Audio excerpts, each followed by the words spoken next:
been looking at the ventilator screen every day and still missing what it is actually telling you.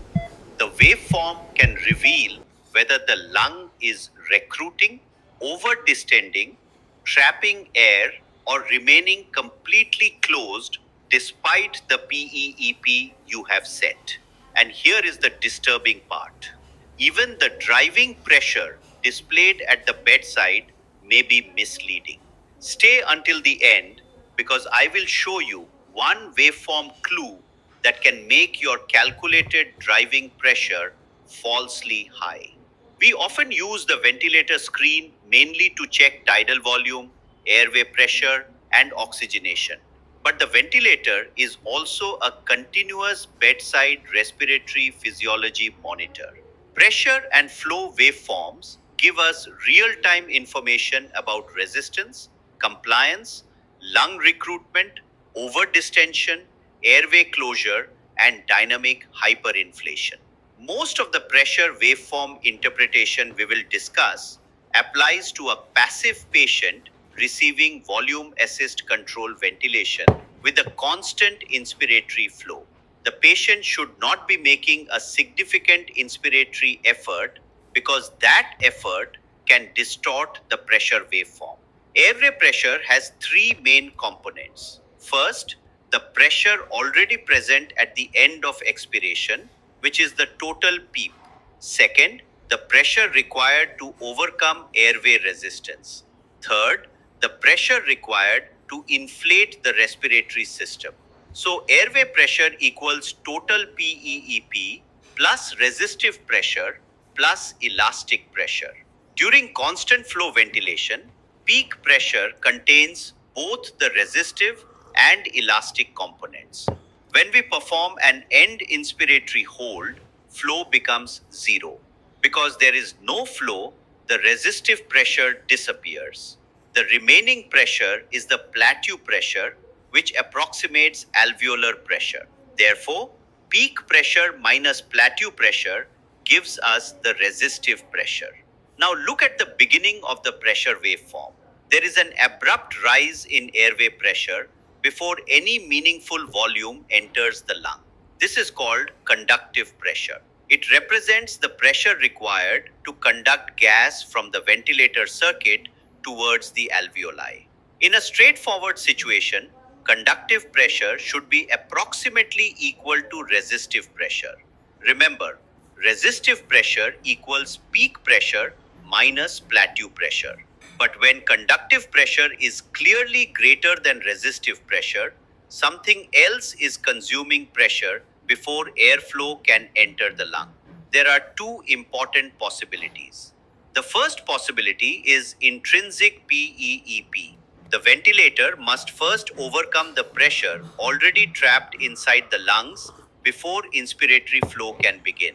The second possibility is airway closure. Here, the small airways remain closed until airway pressure reaches a particular airway opening pressure. We will return to why distinguishing these two conditions can completely change your interpretation of driving pressure. Now examine the shape of the pressure waveform during constant inspiratory flow. If the curve bends downwards and becomes progressively flatter, compliance is improving during inspiration. This corresponds to a stress index below zero point 0.9. It suggests that previously closed lung units are opening during the tidal breath, intratidal recruitment. This may indicate that the PEEP is too low. If the curve bends upwards and becomes progressively steeper, compliance is worsening during inspiration. This corresponds to a stress index above 1.1. It suggests that the lung is becoming overdistended during the tidal breath. In that situation, consider reducing the tidal volume, the PEEP, or both. If practical ventilator waveform interpretation is useful to you, subscribe now. This channel focuses on bedside critical care concepts that can actually change what we do during rounds. Driving pressure is the elastic pressure required to deliver the tidal volume.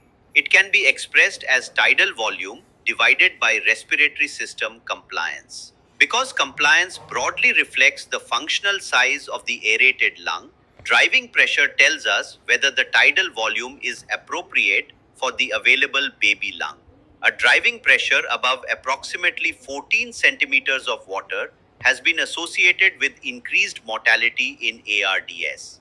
It suggests that the delivered tidal volume may be excessive relative to the aerated lung volume. But reducing tidal volume often requires increasing respiratory rate. When driving pressure is already low, approximately below 10 to 12, aggressively increasing respiratory rate may create another problem: excessive mechanical power. In pressure controlled ventilation, airway pressure is fixed.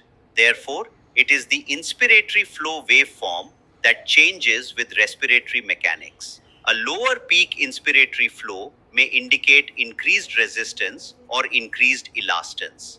A more rapid deceleration of inspiratory flow generally suggests increased elastance or reduced compliance.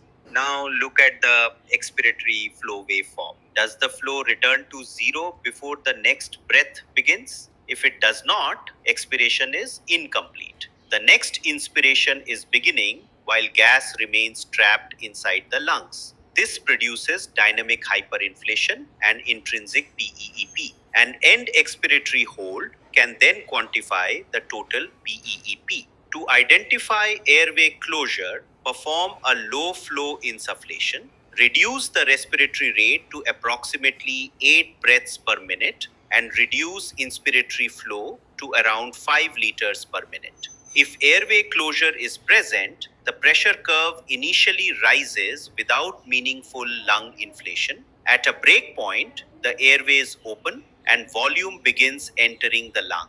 That break point is the airway opening pressure. The ventilator can also estimate whether increasing PEEP actually recruits lung.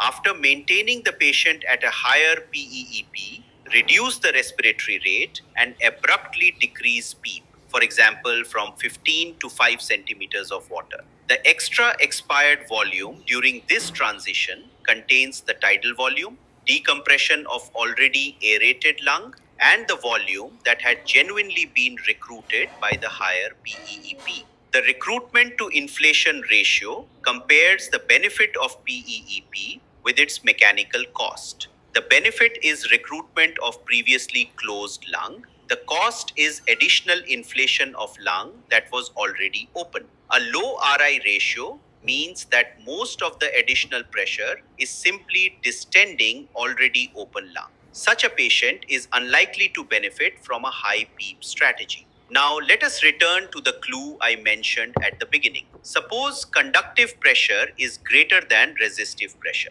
First, perform an end expiratory hold. If total PEEP is greater than the set PEEP, the explanation is intrinsic PEEP. In that case, driving pressure should be calculated as plateau pressure minus total PEEP, not plateau pressure minus set PEEP. But if total PEEP equals set PEEP, suspect airway closure above the PEEP level. The lung may not begin inflating until the airway opening pressure has been reached. In that situation, the physiological driving pressure is plateau pressure minus airway opening pressure. So simply subtracting set PEEP from plateau pressure will overestimate driving pressure. Before reacting to a high driving pressure, ask one crucial question. Did the lung actually begin inflating at the PEEP I had set? The ventilator screen is not just displaying numbers. It is showing you whether the lung is opening, overstretching, trapping gas, or resisting airflow. Once you learn to read these waveforms, the ventilator becomes a bedside physiology laboratory. Thank you for your patience.